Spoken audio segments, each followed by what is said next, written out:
World top 100% scholarship తో admission పొందాలి అనుకున్న India's top competitive exams IIT NEET IAS design law group 1 government jobs etcetera guidance కావాలి అన్నా India and world top universities లో medicine law finance join అవ్వాలన్నా students and parents కి career counselling కావాలన్నా మీ కెరియర్ డెసిషన్ డబుల్ చెక్ చేసుకోవాలి అనుకున్న 25 years experience doctor Satish IRSC గారిని సంప్రదించండి. నమస్తే, నేను మీ డాక్టర్ సతీష్ మాట్లాడుతున్నాను. ఇప్పుడు జోసా కౌన్సిలింగ్ సంబంధించి అడ్మిషన్స్ ఆల్రెడీ చాలా మందికి బ్రాంచెస్ అన్ని అలాట్మెంట్ జరిగింది. ఫస్ట్ రౌండ్ అట్లాగే సెకండ్ రౌండ్ ఇవి జరుగుతున్నాయి. ఇప్పుడు అఫ్ కోర్స్ నీట్ అంటే ఎగ్జామ్ స్కామ్ జరిగింది కాబట్టి ఇంకా ఎగ్జామ్ మళ్ళీ రీకండక్ట్ చేస్తారు ఏంటి అది ఇంకా తెలియదు. కానీ బట్ ఆ నీట్ ఎగ్జామ్ అయిన తర్వాత ఆ కౌన్సిలింగ్ సంబంధించి మనం మాట్లాడదాం. సో ఇప్పుడు ఇంజనీరింగ్ కోర్సెస్కి సంబంధించి ఇప్పుడు జరుగుతున్నటువంటి జోసా కౌన్సిలింగ్లో కాలేజెస్ ఏవైతే ఉన్నాయో చాలా మందికి అనుకున్నటువంటి బ్రాంచ్ రాలేదు. కొంతమందికి వాళ్ళు డ్రీమ్ చేసినటువంటి కాలేజెస్ కూడా కొన్ని రాలేదు. చాలామంది విద్యార్థులు కొంత బాధకి లోనవడం, లేకపోతే డిప్రెషన్కి వెళ్ళడం, లేకపోతే ఏదైనా మళ్ళీ లాంగ్ టర్మ్ తీసుకుంటే ఎట్లా ఉంటుంది అనుకోవడం, ఇలా రకరకాలుగా ఆలోచనలు అనేది చేస్తున్నారు. సో దీనికి అఫ్ కోర్స్ 10,000 లోపు అడ్వాన్స్లో ర్యాంక్ వచ్చి లాంగ్ టర్మ్కి ఎట్లా వెళ్ళాలి అన్నది నేను ఆల్రెడీ వీడియో చేశాను. సో నేను ఆ వీడియోలో కూడా చాలా క్లియర్గా చెప్పాను. వినకపోతే అది ఒకసారి వినండి. ఈ వీడియోలో నేను స్పెసిఫిక్గా మీకు చెప్పేది ఏంటంటే, ఎవరికైతే అనుకున్న కాలేజ్ కానీ అనుకున్న బ్రాంచ్ కానీ రాలేదో వాళ్ళు అలాంటి ఇబ్బంది నుంచి, ప్రెజర్ నుంచి ఎలా బయటపడాలి, ఎట్లా కోపప్ అవ్వాలనే దాని గురించి మనం మాట్లాడదాం. అంటే చాలా సందర్భాల్లో కొంచెం మంచి ఐఐటీస్కి మంచి కాలేజీల గురించి మాట్లాడతాను నేను. ఆబ్వియస్గా అది కొంతమందికి నచ్చచ్చు, నచ్చకపోవచ్చు. డెఫినెట్గా ప్రీమియర్ కాలేజెస్, టైర్ 1 కాలేజెస్ వరల్డ్లో కానీ ఇండియాలో కానీ ఉన్నట్ల గురించి మాత్రమే నేను మాట్లాడతాను. సో మిగిలిన కాలేజెస్ గురించి జనరల్గా నేను ఎక్కువగా ఇక్కడ మాట్లాడను. అలాగే బ్రాంచెస్ కూడా కొంచెం బెటర్గా ఉన్నటువంటి బ్రాంచెస్ ఏవైతే ఉన్నాయో అవి మాట్లాడతాను. బట్ ఈ పర్టికులర్ వీడియోలో ఎవరైతే ఒక స్పెసిఫిక్ బ్రాంచ్ కావాలనుకుని ఆ బ్రాంచ్ కాకుండా వేరే బ్రాంచ్కి మెటలర్జికో, మెకానికల్ కానీ, సివిల్ ఇంజనీరింగ్ కానీ ఇలాంటి బ్రాంచెస్కి ఏదన్నా నాన్ సర్క్యూట్ బ్రాంచెస్కి వెళ్ళిన వాళ్ళు ఉంటారు. కొంతమంది సర్క్యూట్ బ్రాంచెస్ ఎలక్ట్రికల్ కానీ ఎలక్ట్రానిక్స్ కానీ అవి మంచివా కాదన్నది కాదు డిస్కషన్ ఇక్కడ. వాళ్ళు ఒక బ్రాంచ్ అనుకుని ఇంకొక బ్రాంచ్లో జాయిన్ అయితే, ఒక కాలేజీ అనుకుని IIIT హైదరాబాద్కి వెళ్దాం అనుకున్నాడు, బెంగళూరుకి వెళ్దాం అనుకున్నాడు, ఎక్కడో IIIT లక్నోలో వచ్చింది. లేకపోతే బిట్స్కి వెళ్దాం అనుకున్నారు, లేకపోతే ఇంకొక కాలేజ్ ఏదో వచ్చింది. లేకపోతే NIT వరంగల్కి వెళ్దాం అనుకున్నారు, NIT ఇంకోటి ఏదో తాడేపులు కూడా వచ్చింది. లేకపోతే NIT వరంగల్లో CS వస్తాను అనుకున్నాను, బట్ నాకు ఇంకొకటి ఏదో బ్రాంచ్ వచ్చింది, మెటలర్జీ వచ్చింది, లేకపోతే మ్యాథ్స్ ఏదో వచ్చింది. ఇలాగా కాలేజీ వేరేనా, బ్రాంచ్ వేరేనా, ఎట్లా ఆలోచించాలంటే స్టూడెంట్ 3-4 పాయింట్స్ నేను చెప్తాను, జాగ్రత్తగా అర్థం చేసుకోండి. ఒకటి, చాలామంది కష్టపడి చదివి ఏదన్నా కారణం చేత ర్యాంకు రాకపోతే డెఫినెట్గా వాళ్ళకి బాధ ఉంటుంది. అది కరెక్ట్ ర్యాంక్ అవునా కాదా అన్నది మీరు చెక్ చేసుకోవాలంటే మాక్ టెస్ట్లో జనరల్గా వచ్చిన మార్క్స్ ఏవైతే ఉంటాయో కొంచెం స్టాండర్డ్ ఇన్స్టిట్యూట్స్లో పెట్టినప్పుడు అక్కడ మాక్ టెస్ట్లో కానీ 200, 240, 230 వచ్చి సడన్గా ఇక్కడ 150కి పడిపోతే బాధే. అట్లా కాకుండా మాక్ టెస్ట్లో వచ్చినట్టుగానే ఫైనల్లో వచ్చి ఉండొచ్చు. అట్లా ఏదన్నా జరిగితే కొంత డెఫినెట్గా బాధ, అంటే డిఫరెన్స్ ఉన్నట్లయితే పెద్ద మీరు ఓకే మన ఎఫర్ట్ 2 years 3 years, ఎందుకంటే 4 years 3 years effort hard work రిజల్టే advanced rank. Of course advanced paper కొంచెం ఈజీగా ఉంది, నేను ఆల్రెడీ చాలా వీడియోలో చెప్పాను. ఒక 10-15 మార్క్స్ డిఫరెన్స్ ఉంది కాబట్టి ప్రాబబ్లీ మాక్ టెస్ట్ల కంటే 10-15 అనేది ఎక్కువ వచ్చే అవకాశాలు ఉంటాయి అందరికీ. అంతకంటే ఎక్కువ అనేది ఎక్స్పెక్టేషన్ చేయకూడదు అన్లెస్ ఎగ్జామ్ హాల్లో ఏదైనా ఇబ్బంది అయితే తప్ప. ఒకటి, ఫస్ట్ మనకు వచ్చిన ర్యాంకు మన కష్టానికి సరిపడా వచ్చిందా, లేకపోతే మరీ అబ్నార్మల్గా డిఫరెన్స్ వచ్చిందా అనేది ప్రాక్టికల్గా ఆలోచించాలి, ఎమోషనల్గా కాదు. నేను బాగా చదువుతాను, మా అబ్బాయి బాగా చదువుతాడు, మా అమ్మాయి బాగా చదువుతుంది, ర్యాంక్ రాలేదు, ఇది కాదండి. లాస్ట్ 3 yearsలో వాళ్ళ పెర్ఫార్మెన్స్ ఎలా ఉంది, కన్సిస్టెంట్ పెర్ఫార్మెన్స్ ఉన్న వాళ్ళకి ర్యాంకులు వస్తాయి తప్ప జస్ట్ క్యుములేటివ్ టెస్ట్లో అడ్వాన్స్డ్ లాస్ట్ 2 years రాశారా లేదా, ఇవన్నీ చాలా ఫ్యాక్టర్స్ ఉంటాయండి. ఇవన్నీ సపరేట్గా మనం మాట్లాడదాం. ఎందుకంటే చాలా సందర్భాల్లో అసలు మనం బాధపడే హక్కు ఉందా లేదనేది పెద్ద బిగ్గెస్ట్ క్వశ్చన్ మార్క్ అండి. ఆ క్వశ్చన్ వేసుకోవాలి అందరూ కూడా. వాళ్ళు నిజంగా మనకు పెట్టిన ఎఫర్ట్కి, మనకు వచ్చిన మార్క్ టెస్ట్లో ఉన్న మార్క్స్కి, మన సిన్సియారిటీకి ఏదైతే ఉంటుందో దానికి సరిపడా వచ్చినప్పుడు అసలు బాధపడే హక్కు కూడా ఉండదు మనకి. మార్క్ టెస్ట్లోనే 360కి 240, 230 వచ్చేసి అడ్వాన్స్డ్లో ఫైనల్గా ర్యాంకు 15,000 వెళ్ళిపోయిందంటే మాత్రం డెఫినెట్గా బాధపడాలి. సో ఆ కంపారిజన్ ఒకసారి చేసుకునే దాన్ని బట్టి whether I'm eligible to suffer myself or not అన్నది ఒక క్వశ్చన్ అయితే ఫస్ట్ వేసుకోవాలండి. కొంత రియలైజేషన్ రావాలి. సెల్ఫ్ జస్టిఫికేషన్ చేయకూడదు, రియలైజేషన్ రావాలి. అంటే ఇక్కడ ఎవరిని తక్కువ చేయడం కాదు, బట్ అది అర్థం చేసుకోమని చెప్తున్నాను నేను. కొంత బరువు తగ్గుద్ది. రెండో పాయింట్, వేరే బ్రాంచ్ మనకు వచ్చినప్పుడు, ఫర్ ఎగ్జాంపుల్ ఏదో ఐఐటి కాన్పూర్లో ఏదో బ్రాంచ్ వచ్చింది. ఎట్లా ఆలోచించాలంటేనండి, మీరు ఎప్పుడైతే ఆ బాధ కానీ కంటిన్యూ అయిందో పెర్ఫార్మెన్స్ అబ్నార్మల్గా పడిపోతుంది. చాలామంది ఫస్ట్ ఇయర్లో వాళ్ళు అనుకున్న బ్రాంచ్ కాలేజీ రాకపోవడం వల్ల చాలామంది విద్యార్థులు వాళ్ళు డిప్రెషన్లోకి వెళ్ళిపోయి చదవకుండా ఉండడం, ఫెయిల్ అయిపోవడం, బ్యాడ్ హ్యాబిట్స్ అలవాటు చేసుకోవడం, వీక్నెస్కి అలవాటు అవ్వడం, సోషల్ మీడియాకి ఇది అయిపోవడం, ఇవన్నీ సర్వసాధారణంగా చాలా ఐఐటీస్లో కూడా మేము చూస్తున్నాం. సో అందువల్ల ఏంటంటేనంటే, ఫస్ట్ ఇమీడియట్గా మీరు జాయిన్ అయిన బ్రాంచ్ ఏదైతే ఉందో దాన్ని ఓన్ చేసుకోవడానికి ప్రయత్నం చేయాలి. ఇది ఫస్ట్ పాయింట్. సరే, ఓన్ చేయాలంటే ఎట్లా ఓన్ చేస్తాం సార్? మీరే చెప్తా ఉంటారు కదా సిఎస్కి వెళ్ళమని, లేకపోతే పలానా కాలేజీ మంచిదని మీరే చెప్తారు కదా. మరి రానప్పుడు ఎట్లా ఓన్ చేసుకుంటాం? ఆ ఓన్ చేసుకుని విధానం ఏంటంటే, లైఫ్లో ఎప్పుడు ఫస్ట్ ఛాన్స్ ఒకటి ఇవ్వడం జరిగింది మనకి అకాడమిక్గా భగవంతుడు. సో ఏదో కారణం చేత సీరియస్నెస్ లేకపోవడం వల్ల, మీరు పెర్ఫార్మెన్స్ సరిగ్గా చేయలేకపోవడం వల్ల, టీచర్ సరిగ్గా లేకపోవడం వల్ల, రాంగ్ కాలేజీ చూస్ చేసుకోవడం వల్ల, రాంగ్ బ్యాచ్లో మీరు ఉండడం వల్ల, రకరకాల కారణాల వల్ల ఆ పెర్ఫార్మెన్స్ రాలేదు, ఒక ఆప్షన్ పోయింది. ఇంకా రెండో ఛాన్స్ కింద మీరు తీసుకోండి. సరే, దాన్ని ఛాలెంజ్గా తీసుకుంటారా, రియలైజ్ అవుతారా అన్నది పక్కన పెడితే, సెకండ్ ఛాన్స్.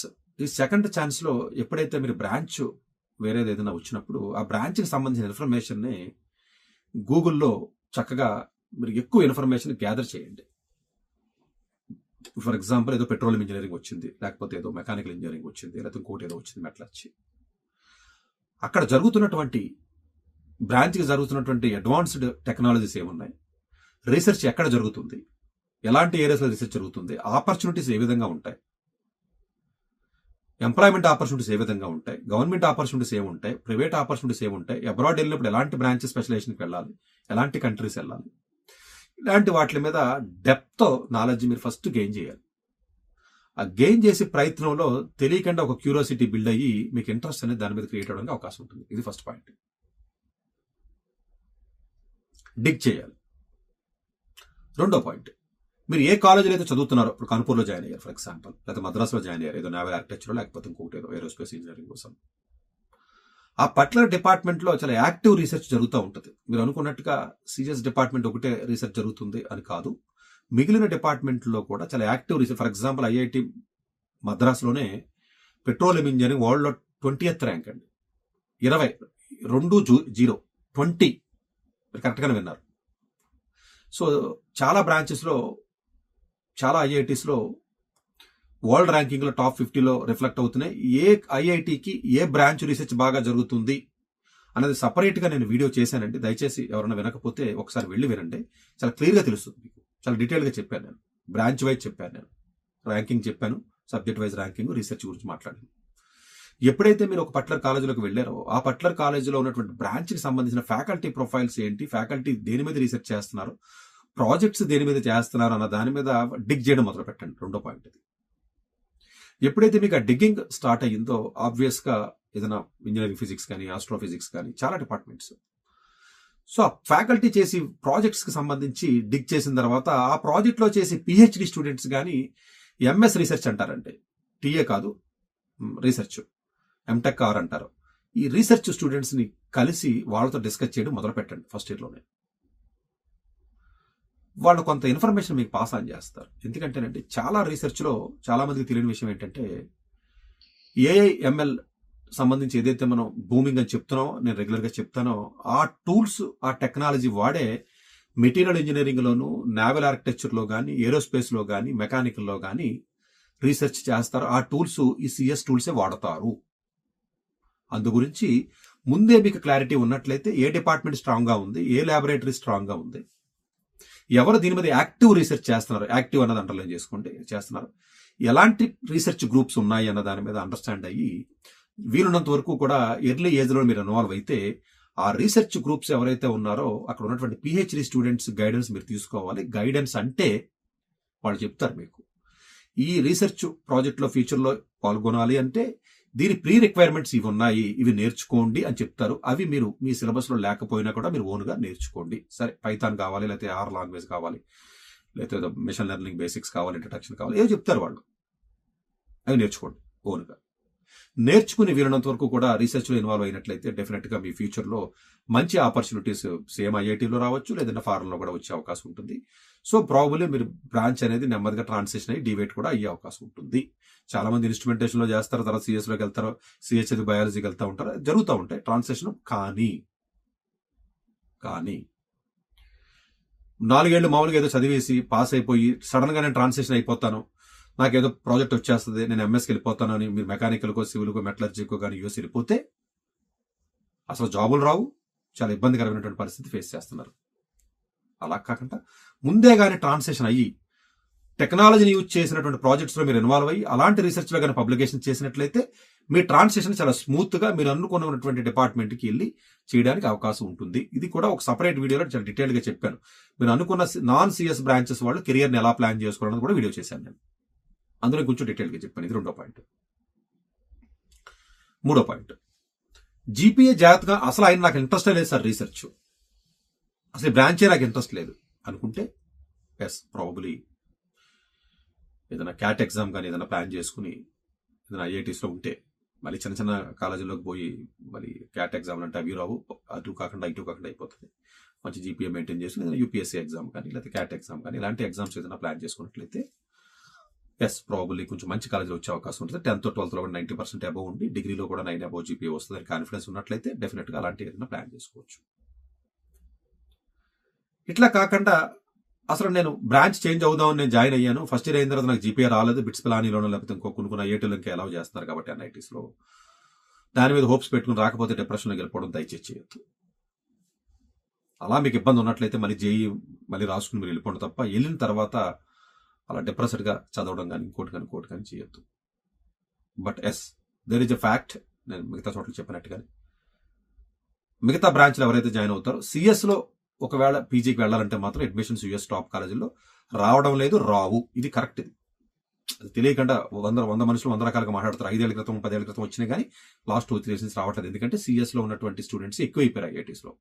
వీళ్ళ అప్లికేషన్స్ చాలా ఎక్కువ ఉంటాయి, చాలా తక్కువ అడ్మిషన్స్ ఉంటాయండి టాప్ కాలేజెస్లో. అది ముందు నుంచి ప్లాన్ చేసుకుంటే తప్ప అవకాశాలు చాలా చాలా తక్కువగా ఉంటాయి. దానికి మెంటల్గా ప్రిపేర్ అయిపోతాయి.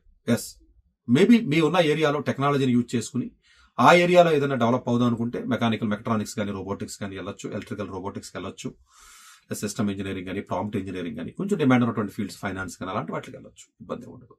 బట్ సిఎస్కి వెళ్ళాలంటే నాన్ సిఎస్ బ్యాక్గ్రౌండ్ ఉన్నప్పుడు ఆబ్వియస్గా ముందు నుంచి ప్లాన్ చేసుకుంటే తప్ప చాలా చాలా కష్టం. చాలా చాలా అనేది నేను 2-3 సార్లు వాడుతున్నాను. ఇది చాలా బాధ్యతతో తెలిసే నేను చెప్తున్నాను. రకరకాలుగా జనాలు ఏదో సోఫాల్లోనూ టీవీలోనూ కూర్చొని చెట్ల కింద కూర్చొని మాట్లాడుకోవడానికి పనికి వస్తే తప్ప అంత ఈజీ కాదండి. ఇప్పుడు మళ్ళీ చెప్తున్నాను నేను విషయాన్ని. బట్ అదర్ ఫీల్డ్స్లో కూడా మీరు వెళితే జాబ్లు వస్తాయా అని అడిగితే మీరు చేసే ప్రాజెక్టు, మీరు చేయబోయే రీసెర్చ్, మీరు జాయిన్ అయ్యబోయే కోర్సు, మీరు జాయిన్ అవ్వబోయే కాలేజీ ప్లస్ ఆ పర్టికులర్ కోర్సుకి ఆ టైంలో ఉన్న జాబ్ మార్కెట్ డిమాండ్, ఇవన్నీ ఫ్యాక్టర్స్ ఉంటాయి. అది జనరల్గా నేను చెప్పడానికి అవ్వదండి, మేబీ స్పెసిఫిక్ కేసు అయితేనే చెప్పగలను. బట్ ఐఐటీస్లో ప్లేస్మెంట్స్కి ఈవెన్ IIITsలో కానీ ఏదైనా వచ్చినప్పుడు డెఫినెట్గా అడిషనల్గా స్కిల్స్ నేర్చుకోండి. కానీ నేనైతే స్ట్రాంగ్ అడ్వైజ్ అయితే ఒక కోర్సు జాయిన్ అయ్యి ఇష్టం లేకుండా చదువుతూ మళ్ళీ ఏదో నేర్చుకుని మళ్ళీ ఏదో అవుదాం అన్న దానికంటే కూడా ప్రాబబ్లీ మీరు అదే కాలేజీలో అదే డిపార్ట్మెంట్లో ఏదైనా రీసెర్చ్ కానీ ప్రాజెక్ట్స్ కానీ చేస్తూ ఎడిషనల్ టెక్నాలజీ టూల్స్ నేర్చుకుంటూ దాంట్లో డెవలప్ అవుతూ ముందుకెళ్తే ట్రాన్సిషన్ అవుతూ మీరు అనుకున్నటువంటి ఏరియాస్లో ఎంఎల్లో ఎంఎల్ అనేది సిఎస్కి సంబంధించే కాదంటే మారిపోయింది. ఇప్పుడు అన్ని రకాల స్పెషలైజేషన్లోకి వచ్చింది కాబట్టి హెల్త్ సెక్టర్ కూడా వచ్చింది. మెటీరియల్ ఇంజనీరింగ్ వాళ్ళు హెల్త్ సెక్టర్లో ప్రాజెక్టులు చేస్తారు, కెమికల్ ఇంజనీరింగ్ వాళ్ళు చేస్తారు, అందరూ చేస్తారంటే ఇవన్నీ దృష్టిలో పెట్టుకుని అదే ఫీల్డ్లో ఉండి కొంచెం ముందుకెళ్ళినట్లయితే మీకు ఇంట్రెస్ట్ క్రియేట్ అవుతుంది, క్యూరియాసిటీ బిల్డ్ అవుతుంది, చక్కగా రీసెర్చ్లో ఇన్వాల్వ్ అయినట్టు ఉంటుంది, ప్రాజెక్ట్స్ చేసినట్టు ఉంటుంది. ఫ్యూచర్లో జాబ్స్కి వెళ్ళాలంటే అఫ్కోర్స్ ఏదైనా ఐటీ కోర్సెస్ ఎలాగా నేర్చుకోవాలి. రీసెర్చ్ అంటే ఐటీ ప్లేస్మెంట్లో కూర్చోవచ్చు, లేదంటే ఫర్దర్గా కూడా వెళ్ళే అవకాశం ఉంటుంది. Of course gate exam, jam exam ఇలాంటి ఎగ్జామ్స్ రాసుకుంటే ఏదైనా ఐఏఎస్ బెంగళూరు కానీ ఇలాంటి చోట్ల కూడా వెళ్ళి మంచి యాక్టివ్ రీసెర్చ్లో ఇన్వాల్వ్ అవ్వడానికి అవకాశం ఉంది. అసలు రీసెర్చ్ ఇంట్రెస్ట్ లేదు, నాకు బ్రాంచ్ ఇంట్రెస్ట్ లేదు అనుకున్నప్పుడు అసలు చదవడం అనవసరం. ప్రాబబ్లీ మరి ఏదైనా కాలేజీలో మరి మారిపోవడం బెటర్. ఏదో బ్రాండ్ గురించి ట్యాగ్ గురించి వెళ్ళి అక్కడ సరిగా చదవకుండా అక్కడ అదర్ కోర్సెస్ నేర్చుకుని ప్లేస్మెంట్లో కూర్చుంటే జాబ్లు వస్తాయి. ప్రాబబ్లీ మీరు ఫైనాన్స్ కానీ అకౌంటెన్సీ ఏదైనా అలాంటి కన్సల్టెన్సీ ఫార్మ్ జాబ్స్లో ట్రై చేయండి. ప్యూర్ సిఎస్ అంటే అడిషనల్గా కోర్సులు నేర్చుకుని కూర్చోండి, ఇబ్బంది లేదు. బట్ ఈవెన్ ఐఐటీస్లో కూడా నేను చెప్పినట్టుగానే సిఎస్ అండ్ రిలేటెడ్ బ్రాంచెస్ తప్ప మిగిలినట్లుగా ఆల్మోస్ట్ మీకు 30-35% ఆఫ్ ది పీపుల్కి జాబ్స్ ఈసారి రాలేదు. లాస్ట్ ఇయర్ కూడా రాలేదు. ఫ్యూచర్లో కూడా కొంచెం టఫ్ అయ్యే అవకాశం ఉంటుంది. ఇది రియాలిటీ. బట్ వాళ్ళు సర్వే అవ్వరా అంటే ఫ్యూచర్లో సర్వే అవుతారు. ఇది కూడా నేను సపరేట్ వీడియో చేశాను. ఫ్యూచర్లో మీకు అవుతుంది. ఐఐటీస్లో ప్లేస్మెంట్ తక్కువ ఉన్నాయి, నిజంగా అది కరెక్టా కాదా? ఇది చాలా సోషల్ మీడియా రాంగ్గా ప్రజెంట్ చేస్తుంది. అది సోషల్ మీడియా చేసినందుకు అంత వరస్ట్ సిచ్యువేషన్ కాదండి. ఐఐటీస్లో చదివి ప్లేస్మెంట్ రాకపోయినా కూడా చాలా మంది అందరూ కూడా మోర్ దాన్ 90-95% అది బాగా సెటిల్ అవుతున్నారు. నేను ఆ వీడియోలో విత్ నెంబర్స్ విత్ డీటెయిల్డ్గా నేను చెప్పానండి అవగాహనతో. అది వినండి. అది కూడా ఎందుకంటే స్కిల్ హార్డ్ వర్క్ నేర్పుద్ది కాలేజెస్. ఒక్కసారి హార్డ్ వర్క్ స్కిల్ మీకు వచ్చిన తర్వాత ఆ స్కిల్ని ఎలా కావాలితే అలా వాడుకోవచ్చు. అది దేనికి వాడాలి, ఎలా వాడాలి అనేది ఇట్స్ డిఫరెంట్ స్టోరీ. అది మనకి ఎక్వైర్ చేయాలి. అది మీరు మెటలర్జీ చదివినా కెమికల్ ఇంజనీరింగ్ చదివినా కూడా వస్తుంది. ఒక పాజిటివ్ దృక్పథం, అది దాంతో కోణంలో మీరు ఆలోచన చేసి హ్యాపీగా చదవాలనేది నా కోరిక తప్ప డెఫినెట్గా బాధపడుతూ మనకి చదివే విధానం అవుతుంది. నిజంగా అలా బాధపడవలసిన పరిస్థితి వస్తే నేను చదవను అని అనుకున్నట్లయితే మానేసి ఒక 1 year లాంగ్ టర్మ్ తీసుకుంటారా, లేదా అబ్రాడ్ ప్లాన్ చేసుకుంటారా. నేను వేరే వీడియోలో కూడా చెప్పాను, అబ్రాడ్ ఏదైనా ప్లాన్ చేసుకుని మీరు కావాల్సినటువంటి బ్రాంచ్కి వెళ్ళిపోండి. స్కాలర్షిప్ ఉంటుంది, వితౌట్ స్కాలర్షిప్ కూడా వచ్చే అవకాశం. అలా వెళ్ళిపోండి తప్ప బాధతో చదువుతూ డిప్రెస్ అవ్వడం, ఎక్కువగా ఐసోలేట్ అవ్వడం, ఇన్ఫీరియారిటీ ఫీల్ అవ్వడం, కాలేజీల్లో అన్ఫార్చునేట్గా సిఎస్ వాళ్ళని హీరోల కింద చూడడం, మిగతా వాళ్ళని పట్టించుకోకపోవడం జరుగుతుంది. ఇది మంచి పద్ధతి కాదు. బట్ ఆ ఏజ్లో స్టూడెంట్స్ ఆ విధంగానే ఉంటారు. దాన్ని దేన్ని సీరియస్గా పట్టించుకోవద్దు. బట్ డెఫినెట్గా ఐఐటీస్లో కానీ IIITsలో కానీ కొన్ని ఎన్ఐటీస్లో, అన్ని ఎన్ఐటీస్ కాదు, వేరే బ్రాంచ్ చదివినా కూడా మీరు స్కిల్ డెవలప్ చేసుకోండి, హార్డ్ వర్క్ చేయండి, ప్రొఫైల్ బిల్డ్ చేయండి, అవసరమైతే రీసెర్చ్ ప్రాజెక్ట్స్ ఇన్వాల్వ్ అవ్వండి, సిఎస్ కోర్సెస్ నేర్చుకుంటూ ముందుకెళ్ళినట్లయితే జాబ్ అనేది పెద్ద ఇబ్బంది కాదు. అట్లాగే హైయర్ స్టడీస్ కూడా ప్రాపర్గా ట్రాన్స్లేషన్ అయ్యి డిమాండ్ ఉన్నటువంటి ఏరియాస్ని ఐడెంటిఫై చేసుకుని అలాంటి ఏరియాస్ కానీ మీరు అప్లై చేసినట్లయితే మంచి కాలేజెస్ వచ్చే అవకాశం ఉంటుంది. దీన్ని దృష్టిలో పెట్టుకుని మీరు బాధపడవలసినటువంటి అవసరం లేదు. లైఫ్లో మీరు రెండో ఛాన్స్ కింద చేసి కెరటం పడిపోవడమే కాదు, లెగడం రెండో ఉంటాయి. కాబట్టి ఇంతకుముందు చేసిన తప్పులు మళ్ళీ చేయకుండా 9th, 10th, 11th, 12th ఆ లేజినెస్ని కానీ, ఆ మొబైల్ అడిక్షన్ కానీ అవి లేకుండా నెక్స్ట్ 4 years కానీ కరెక్ట్గా ప్లాన్ చేసినట్లయితే డెఫినెట్గా స్కిల్ హార్డ్ వర్క్ మీకు ఎప్పుడైతే వచ్చిందో దాన్ని ఏదో రకంగా ఉపయోగించుకుని మీరు హైయర్ స్టడీస్కి వెళ్ళొచ్చు, జాబ్కి వెళ్ళొచ్చు, క్యాట్కి వెళ్ళొచ్చు, యూపీఎస్సీకి వెళ్ళొచ్చు, లేదా గవర్నమెంట్ జాబ్స్కి వెళ్ళొచ్చు, లేకపోతే ఎంబీఏకి వెళ్ళొచ్చు, రకరకాలుగా ఆప్షన్స్ దొరుకుతాయి డెఫినెట్గా. అంతే తప్ప మీరు మొత్తం అంతా డేలా పడిపోయి బాధాకరంగా ఇంట్లో వాళ్ళని మీరు ఇబ్బంది పెట్టేసి మీరు ఇబ్బంది పడిపోయి ఫ్రెండ్స్ అందరూ హేళన చేస్తున్నారని ఇలాంటి జోన్లోకి దయచేసి వెళ్ళొద్దని నా మనవి. Thank you very much. Doctor ఏ సతీష్ గారు ఏపీ, తెలంగాణ విద్యార్థులకు సుపరిచితమైన పేరు. సతీష్ గారు 2001 యూపీఎస్సీ పరీక్షల్లో ఉత్తీర్ణులై ఇండియన్ రైల్వే విభాగంలో ఉద్యోగం సాధించారు. సతీష్ గారు చదివిన చదువులు engineering, MTech, MBA, executive MBA, MSc, MBA HR, MA psychology లాంటి పోస్ట్ గ్రాడ్యుయేషన్ డిగ్రీలతో పాటు డాక్టరేట్ కూడా చదవడం జరిగింది. డాక్టర్ సతీష్ గారు నిరంతర విద్యార్థి. అలాగే సతీష్ గారు పలు ప్రతిష్టాత్మక కాంపిటేటివ్ పరీక్షల్లో, యూపీఎస్సీ నిర్వహించే సివిల్ సర్వీసెస్ పరీక్షల్లో 159వ ర్యాంక్, అలాగే ఇంజనీరింగ్ సర్వీస్లో 24వ ర్యాంక్, గేట్ ఎగ్జామ్లో 4వ ర్యాంక్, క్యాట్ ఎగ్జామ్లో 99.8%, జీమాట్ ఎగ్జామ్లో 760 స్కోర్, ఇలా పలు కాంపిటేటివ్ ఎగ్జామ్స్లో మొదటి ప్రయత్నంలోనే ఎన్నో ర్యాంకులు సాధించారు. ఇన్ని క్వాలిఫికేషన్స్, డిఫరెంట్ కాంపిటేటివ్ పరీక్షల్లో ర్యాంకులు సాధించిన వ్యక్తులు మన ఇండియాలో చాలా అరుదని చెప్పాలి. ఇలాంటి అకాడమిక్ల పరంగా, కాంపిటేటివ్ల పరంగా ఇన్ని ర్యాంకులు సాధించడంతో పాటుగా గవర్నమెంట్ ఉద్యోగం చేస్తూ పలు అవార్డులు తీసుకున్నారు.